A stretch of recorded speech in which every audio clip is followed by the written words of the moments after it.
The Honorable Johana Ng'eno is my great friend, and he is my political ally and a confidant, and he has been very close to me for a very long time. In Kisumu, he called me before I was hounded out of office, and he told me what William Ruto is planning, and he was very disturbed. And he felt that by Ruto doing what he intended to do, he would destabilize his own government. And I was in Kisumu, he came to see me. And once Ruto learned that he was coming to see me in Kisumu, he sent the National Intelligence Service to bag my room so that he can record the conversation between me and Johana Ng'eno. And we had a big discussion, and he told me what he was going through and the way he was being persecuted for fighting for the rights of the Kipsigis people. He told me that a plan had been hatched to remove me from office because I was also fighting for the interests of my community the way he was fighting for his community. And he told me he was opposed to it, and he felt the president would destabilize his own government, which has happened, and he said he would do whatever he needs to try to persuade him. And immediately the recording was taken to William Ruto. He was summoned, and he was thoroughly intimidated, and he was a very worried man.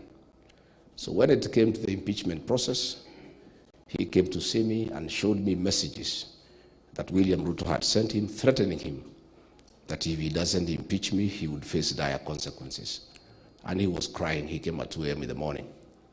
And I listened to him, and I told him, the die is cast. Ruto has the numbers, he has bought everybody. Even if you don't sign that impeachment, it will change nothing. Instead of endangering you and your life and your family, just go ahead and sign. He signed with a lot of tears. The same happened to Muhammad Ali, the MP for Nyari. He was also thoroughly intimidated, and he shared me with the messages Ruto was sending them from the United States. Since then, I've been talking to Ng'eno, and he has been under a lot of siege from Murkomen.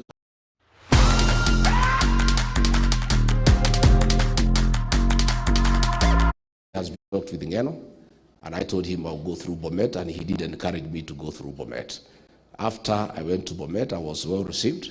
He called to thank me for articulating the challenges facing the people of Kipsigis community. We don't want to say anything, but we want to call for thorough investigations so that the truth can be known. The Kipsigis people have had many challenges. Anytime a leader has emerged to lead the community, he has faced challenges. Kipkalia Corners also died in a helicopter crash and was a great leader of the Kipsigis community. Johana Ng'eno has died in a crash. As we call for investigations, I must say that Kipchumba Murkomen cannot be CS Interior, and the family of Ng'eno and the Kipsigis community and other Kenyans expect fair and transparent investigations because Kipchumba Murkomen has been fighting Mheshimiwa Ng'eno. We want to ask President William Ruto to ask Kipchumba Murkomen to step aside to allow for thorough investigations into the air crash. Alternatively, if the president must keep Kipchumba Murkomen, who is responsible for creating violence in Kenya, the CS Kipchumba and PS Remodomono are responsible for the violence that is going on in the country. They are the ones who are supposed to protect the people of Kenya, but they are the ones unleashing violence.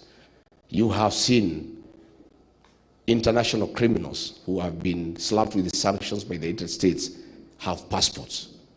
These passports are being given by Kipchumba Murkomen, threatening the security of the country, the region, and the world. The RSF commanders are housed in Ruda, in a house guarded by the General Service Unit, and that is the work of Kipchumba Murkomen. The security of the country is under threat. The security of the region is under threat. And we are afraid that if Kipchumba Murkomen will be the CS Interior leading to the general election, he is going to create civil war in this country because he's the one responsible for violence. So if William Ruto cannot ask Kipchumba Murkomen to step aside, we ask that we get the Scotland Yard or the FBI to come and carry out independent investigations into the air crash that caused the demise of Johana Ng'eno. We want to send our condolences to his family and the people of Emuru Dikir and the Kipsigis community and members of parliament.